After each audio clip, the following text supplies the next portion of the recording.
On est tous passés par là et on aime bien tous passer par là. On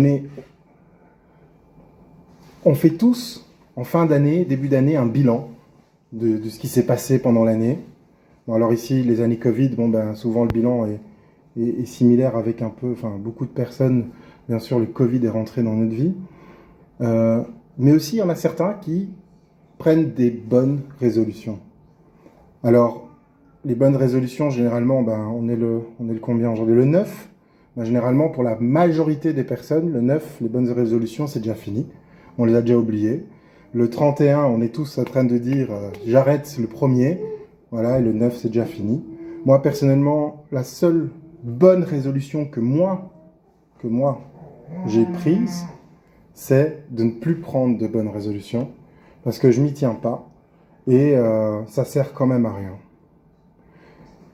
Mais par contre, je pense qu'on fait tous un bilan de notre année. On est tous en train de regarder un peu ce qui s'est passé pendant l'année passée, pendant les années passées. Et ça me fait penser à un passage que j'ai mis sur mon PC. Donc tous les jours quand je travaille sur mon PC, tous les jours, je lis ce passage qui se retrouve dans Deutéronome 8.2. Tous les jours, je le lis. Et ça me fait penser un peu à ce bilan que le peuple d'Israël fait avec Dieu. Donc ici, je vous inviterai bien sûr à lire Deutéronome 8, 1 à 20, parce que c'est vraiment tout le chapitre, parce que c'est vraiment le chapitre en entier qui est intéressant. On est comme dans un bilan de ce qui s'est passé pendant les 40 années dans le désert avec Israël. Et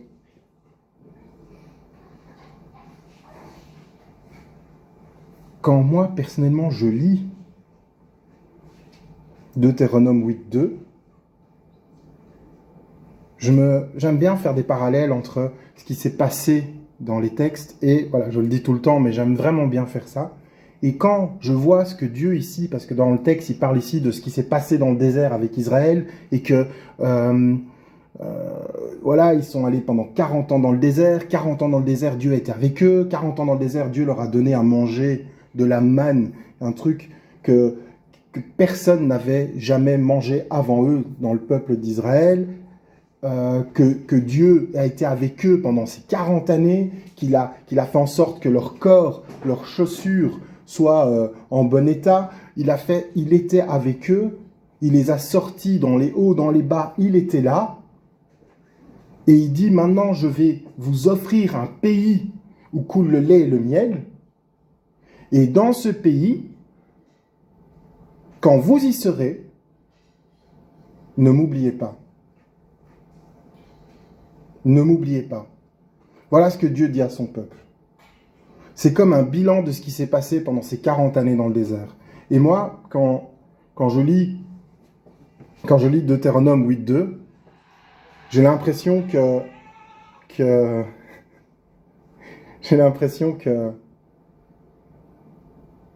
je suis aussi dans ce bilan avec Dieu. Et donc je lis. Tu te souviendras de tout le chemin que l'Éternel ton Dieu t'a fait faire pendant ces 40 années dans le désert, afin de t'humilier et de t'éprouver pour reconnaître ce qu'il y avait dans ton cœur, et si tu observais ses commandements, oui ou non. Tous les matins, je lis ça. Quand j'allume mon PC, tous les matins, je lis ça. Et je le prends pour ma vie personnelle. Quand j'ai lu ce chapitre, je l'ai traduit pour ma vie personnelle, à moi. Et je me dis, voilà, on est au début d'année, et là je fais un bilan. Et je me rends compte dans ma vie, si honnêtement on doit faire un bilan dans notre vie, bien sûr on a des hauts, des bas.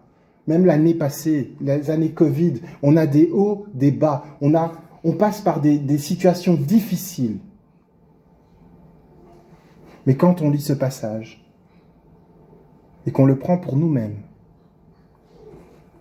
c'est comme si Dieu me disait à moi, souviens-toi, Harry, de tout le chemin que l'Éternel ton Dieu t'a fait faire pendant ces années ou pendant cette année. Il y a eu des difficultés, et ces difficultés, je les ai mises sur ton chemin afin de t'éprouver, afin de t'humilier. Alors bien sûr, le mot humilier aujourd'hui peut être pris de manière péjorative. Quand Dieu veut humilier quelqu'un, c'est absolument pas dans ce sens-là. On pourra lire dans le verset 5 ce que Dieu veut vraiment dire par ça. Mais afin de t'humilier et de t'éprouver, pour voir ce qu'il y a dans ton cœur, Harry, pour voir si tu continues à être fidèle envers moi, pour voir si tu gardes mes commandements. Parce que vous savez, quand tout va bien,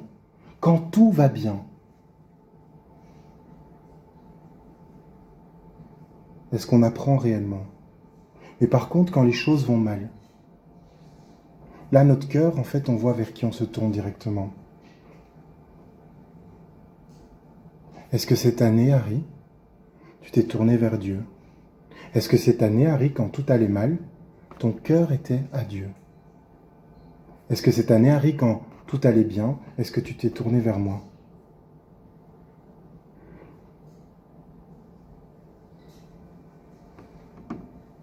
Dans le verset 3, on peut aussi lire que il t'a humilié, il t'a fait souffrir de la faim et il t'a nourri de la manne que tu ne connaissais pas et que n'avaient pas connu tes pères, afin de t'apprendre que l'homme ne vit pas de pain seulement, mais que l'homme vit de tout ce qui sort de la bouche de l'Éternel.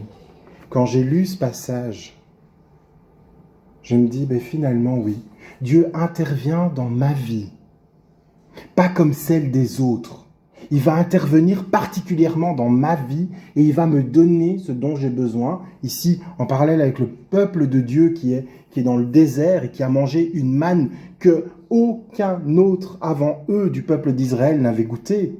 Dieu leur a donné une nourriture que personne ne connaissait avant eux, de ce peuple-là. Je t'ai nourri, toi, particulièrement. Et pas comme j'ai nourri tes pères, pas comme j'ai nourri n'importe qui d'autre, je te nourris toi de cette façon-là. Et cette nourriture, elle vient de moi. Et j'ai pris ce passage comme si Dieu me disait, tu vois, pendant ces années, ou pendant cette année, alors que tu es en train de faire ton bilan, Harry, regarde comment je t'ai nourri. Je te nourris comme jamais je t'ai nourri. Je t'ai nourri jamais, même tes pères n'ont pas été nourris comme je te nourris. Et quand il dit que ça sort de sa bouche, c'est parce que c'est lui qui a donné. C'est Dieu qui a donné. C'est Dieu qui a permis. Ton vêtement ne s'est pas usé sur toi et ton pied ne s'est pas enflé pendant ces 40 années. Pendant ces 40 années avec le peuple d'Israël, Dieu a fait un miracle concernant, là on parle de leurs vêtements et de leur physique. Dieu a fait un miracle avec eux. Mais est-ce que Dieu n'agit pas comme ça aussi avec nous, dans des moments difficiles, dans des moments où on connaît ce désert, dans des moments où on passe par ce désert? Ici, on pourrait tous, pratiquement tous, avec ce qui s'est passé pendant les années Covid, on pourrait tous sortir une histoire où on sent que la main de Dieu a été au-dessus de nous. Et où, miraculeusement, parce que comme Karine l'a dit tantôt, le hasard n'existe pas. Où miraculeusement, Dieu est intervenu dans notre vie.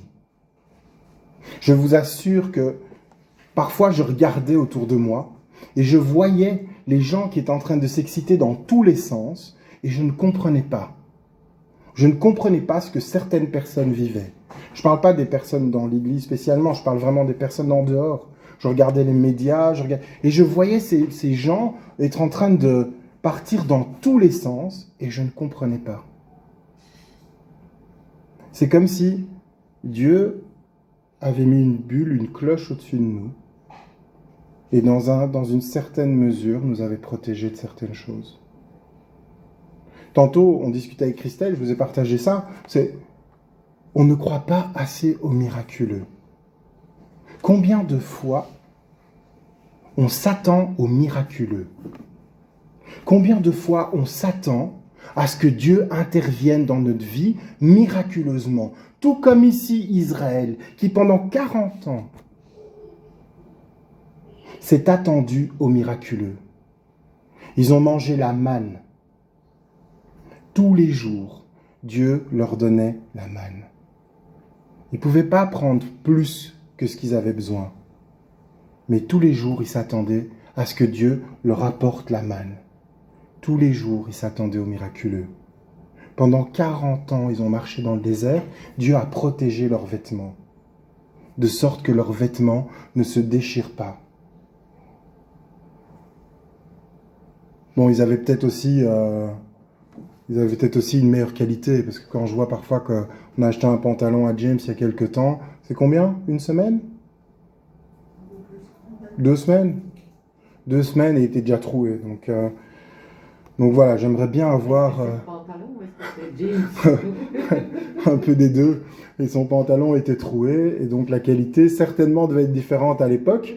Mais Dieu a fait en sorte que leurs vêtements tiennent. Ils ne devaient pas s'inquiéter de ce qu'ils allaient porter le lendemain. Ils ne devaient pas s'inquiéter de ce qu'ils allaient manger le lendemain, parce que Dieu pourvoit. Et puis après, on voit leur corps. Dieu a fait en sorte, parce qu'ils étaient en train de marcher, Dieu a fait en sorte que leurs pieds ne s'enflent pas. Dieu a protégé aussi physiquement, afin qu'ils puissent continuer à avancer. Et comme je dis, quand je fais ce parallèle avec ma vie personnelle, je me dis, mais Seigneur, tu étais là aussi, pendant ce qu'on appelle les années Covid. Tu étais là. Sauf pour James avec son pantalon, mais tu étais là. Tu nous as bénis. Tu as fait en sorte qu'on puisse continuer à avancer. Tu nous as apporté à manger. Tu as fait en sorte qu'on ne s'inquiète pas de ce dont quoi nous allions nous vêtir.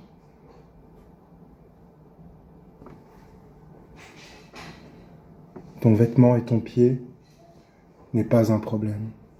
Parce qu'il s'attendait au miraculeux. Il s'attendait à l'intervention de Dieu.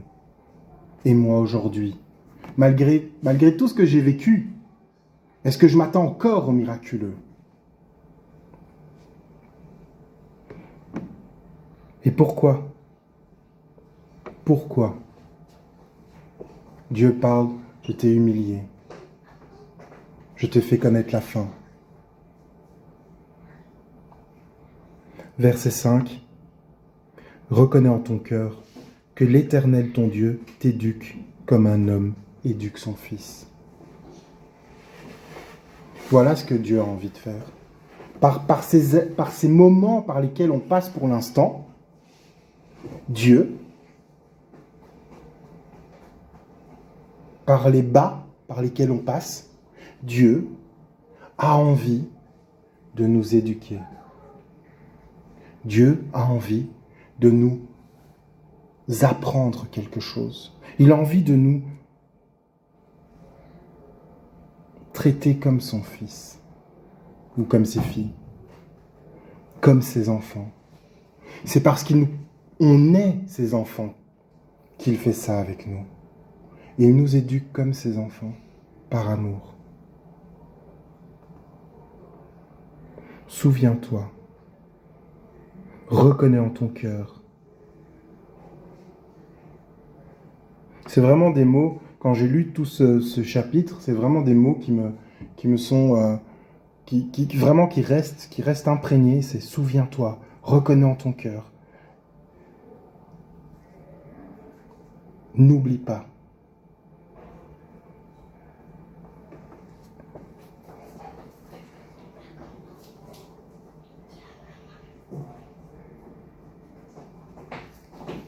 Et puis, après ces 40 années dans le désert, et nous aussi, Dieu, il a toujours une promesse. Dieu, c'est pas dans son objectif de nous laisser pendant 40 années dans le désert, pendant 50 ans, pendant 1000 ans, dans la souffrance, dans la descente, dans le creux. C'est pas son objectif. Il a aucun intérêt, Dieu, à faire ça. À part si c'est pour un temps, pour nous enseigner, nous éduquer, pour nous apprendre quelque chose. Ce n'est pas dans son intérêt de faire en sorte que son enfant souffre ad vitam aeternam. Ce n'est pas un Dieu cruel qui a envie de voir ses enfants souffrir. Il a envie d'éprouver nos cœurs, il a envie de voir nos cœurs, mais ce n'est pas dans son intérêt de faire en sorte que nous souffrions tout le temps. Il a envie aussi de nous donner une promesse. Et la promesse pour Israël, c'était « Vous allez rentrer dans la terre promise, le pays là où coule le lait et le miel. » Mais pour vous aussi, pour moi aussi, Dieu a quelque chose pour nous après. Après l'enseignement, il y a quelque chose qui va arriver. Dieu veut nous faire rentrer dans cette promesse aussi qu'il a pour nous. Attendez-vous au miraculeux. Soyez fidèles pendant que nous sommes dans ce creux de la vague. Soyez fidèles. Parce que Dieu veut vous faire rentrer dans la promesse. Attendez-vous à ce miraculeux.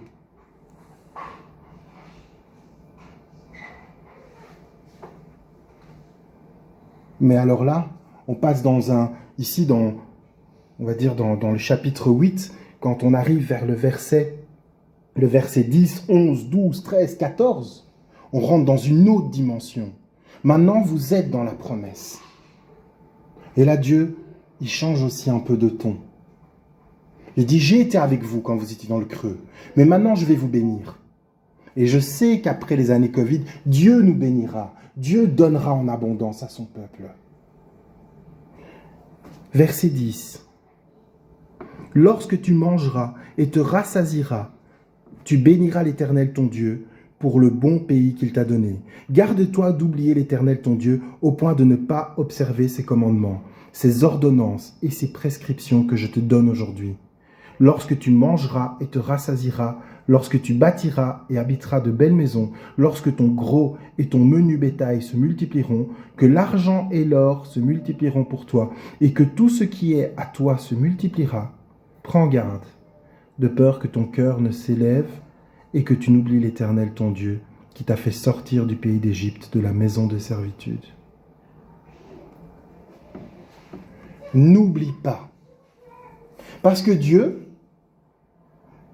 il peut se servir et il se sert de nos creux pour nous enseigner, pour éprouver notre cœur. Et après, il nous fait rentrer dans la bénédiction.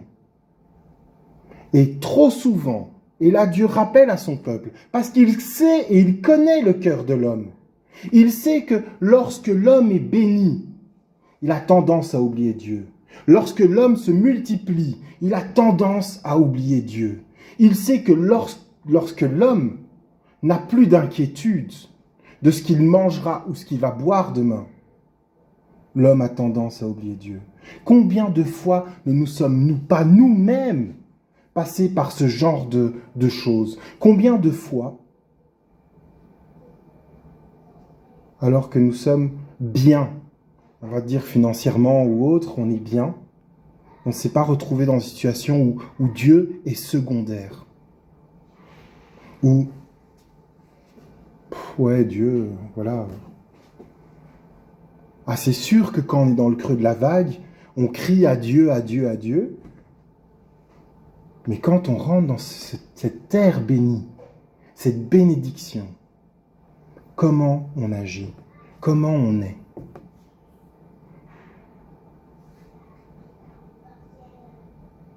Moi je sais, parce que voilà, moi, je suis humain, hein. Je sais que parfois, Dieu passe plus qu'au second plan, troisième, quatrième, cinquième plan même. Parce que finalement, on est bien. Finalement, voilà. On se confie à Dieu souvent parce qu'on est dans la souffrance, parce qu'on veut quelque chose. Ah ouais, parce que Dieu donne en abondance à ses enfants, hein.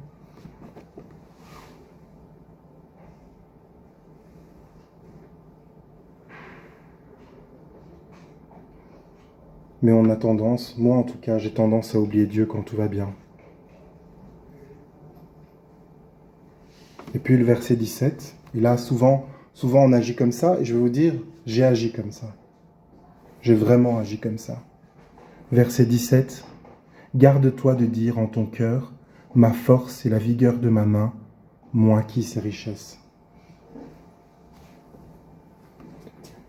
Quand je travaillais dans le séculier, je faisais pas mal d'heures. Vraiment, je faisais pas mal d'heures. Et même si je disais merci à Dieu, je savais que c'est moi qui faisais les heures. En fin d'année, on avait la prime de fin d'année, les congés payés.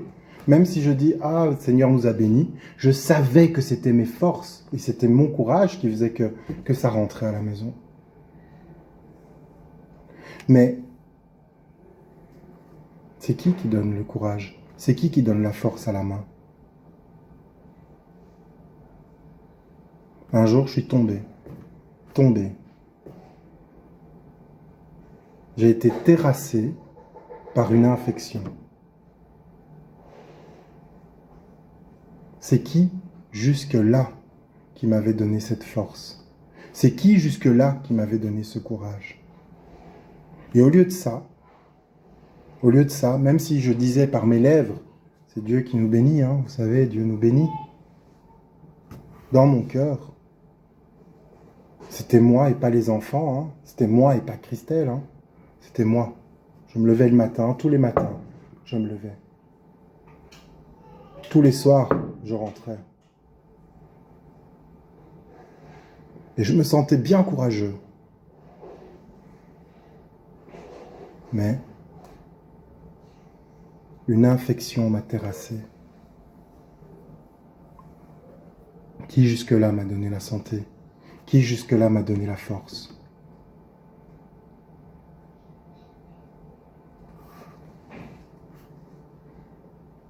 Et c'est que quand tu passes par ce genre d'épreuve, que tu te rends compte finalement, que ce n'est pas toi, mais c'est Dieu qui donne. Parce qu'on finit par croire aussi que tout ce qu'on possède et tout ce qu'on a, on l'a gagné à la force de notre front, enfin à la sueur de notre front, voilà, à la force de nos mains.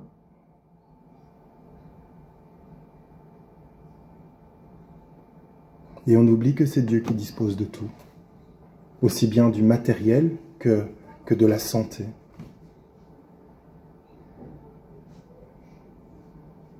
N'oublie pas, n'oublie jamais que c'est Dieu qui te permet.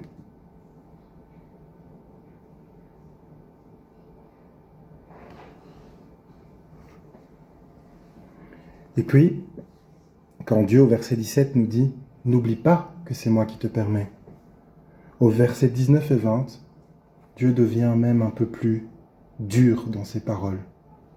Et il dit « Si tu oublies vraiment l'Éternel ton Dieu, et que tu te rallies à d'autres dieux, si tu leur rends un culte et te prosternes devant eux, je vous atteste aujourd'hui que vous périrez. Oui, vous périrez comme les nations que l'Éternel fait périr devant vous, parce que vous n'aurez pas écouté la voix de l'Éternel votre Dieu. » Et là, quand je lis ça, je me dis, mais waouh, on a un risque. On a un risque de tellement être bien qu'au final, on se détourne de Dieu. On a un risque d'être dans le peuple de Dieu et de se détourner de Dieu. Parce que, quoi qu'on en pense, il y a des divinités qui tournent autour de nous, sans arrêt, et qui essayent de nous détourner de Dieu. Il y a des divinités aujourd'hui dans notre vie qui essayent de nous faire nous détourner de Dieu. Alors bien sûr, hein, le plus facile, c'est l'argent. Le Dieu de l'argent, c'est toujours le plus facile à prendre comme exemple, mais il y en a tellement. Et Dieu, il s'inquiète pour son peuple. Et il dit, mais soyez reconnaissants envers moi, c'est moi qui ai fait ça pour vous, c'est moi qui ai fait ça, c'est moi qui suis là pour vous. C'est ta main qui travaille, mais c'est grâce à moi que ta main travaille. Faut pas avoir de l'orgueil, non, sois reconnaissant envers moi. Quand on prend ce texte en entier, on voit On voit que les titres, souvent, ils parlent, c'est la terre promise et la reconnaissance envers Dieu. N'oubliez pas d'être reconnaissant envers Dieu dans votre vie lorsqu'il vous fait atteindre la terre promise. Oui, pendant 40 années, le peuple de Dieu a tourné dans le désert. Mais pendant ce temps-là de désert, Dieu les a enseignés. Dieu a été avec eux. Tout comme nous sommes dans un creux, Dieu veut nous enseigner et être avec eux, avec nous. Mais Dieu, il dit, mais quand tout va bien, ne m'oubliez pas, s'il vous plaît. Ne m'oubliez pas. Non pas de peur qu'ils prennent ou qu'ils reprennent tout ce qu'il nous a donné, parce que ça aussi, c'est un autre effet pervers. Quand on pense que de dire merci tous les jours quand on mange à Dieu va faire que Dieu ne nous enlève pas ce qu'il nous a donné comme nourriture. C'est tellement hypocrite. Ah oui, il faut que je remercie Dieu parce que j'ai ça, j'ai ça, j'ai ça. De peur qu'il nous enlève. Non, c'est pas comme ça que Dieu fonctionne. C'est vraiment avec le cœur. Soyez reconnaissants avec votre cœur. C'est ça que Dieu il a envie.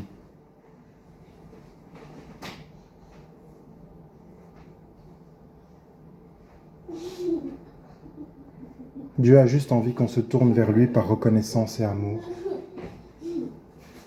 Qu'on se rappelle ce qu'il nous a fait traverser. Dans ce bilan, quand je regarde derrière moi, je me dis, ben voilà, tout comme le peuple d'Israël qui a passé 40 ans dans le désert, moi aussi j'ai passé ces épreuves grâce à ta main, Seigneur. Comme on a parlé depuis tantôt avec les alliances, les petits cailloux que Dieu remet que nous montre sur le chemin pour qu'on se rappelle de l'alliance qu'il a fait avec l'humanité, de l'alliance qu'il a fait avec nous personnellement, de l'alliance à travers Christ. Quand je regarde en arrière cette année, je me rends compte que il a été bien plus fidèle envers moi que moi envers lui. Il a été bien plus présent dans ma vie que je ne l'imagine. Que pendant ces moments difficiles, il a voulu m'enseigner, il a voulu éprouver mon cœur, il a voulu voir la fidélité que j'avais. Mais je sais qu'après toutes ces souffrances, parce que voilà, on n'est pas encore sorti du Covid, après toutes ces souffrances, il veut m'amener dans une terre promise, il veut m'amener dans cette promesse. Mais quand j'y serai, il ne veut pas que je l'oublie. Il ne veut pas que je puisse m'enorgueillir en disant tout ce qui s'est passé là derrière, ça va mon grand, tout ce qui s'est passé derrière, c'est parce que moi, j'étais fort et c'est mes mains qui ont bâti tout ça.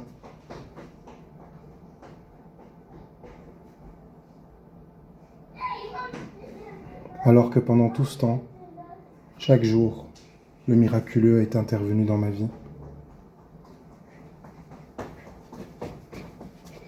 C'est pas moi, mais c'est lui.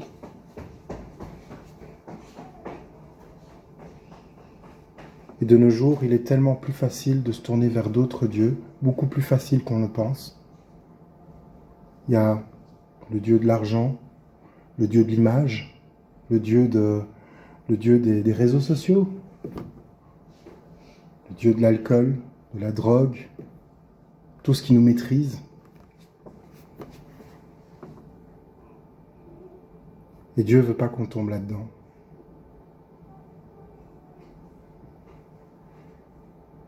Dieu veut nous faire rentrer dans cette terre promise et qu'on puisse continuer à profiter avec lui de ce qu'il nous offre.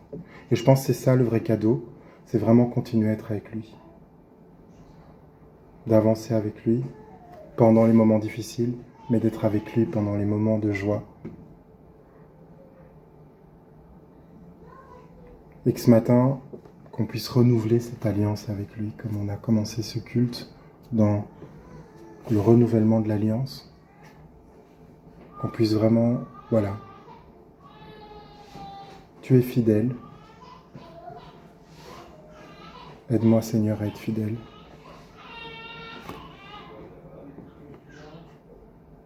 Et aide-moi, Seigneur, à ne pas t'oublier. Soyez bénis.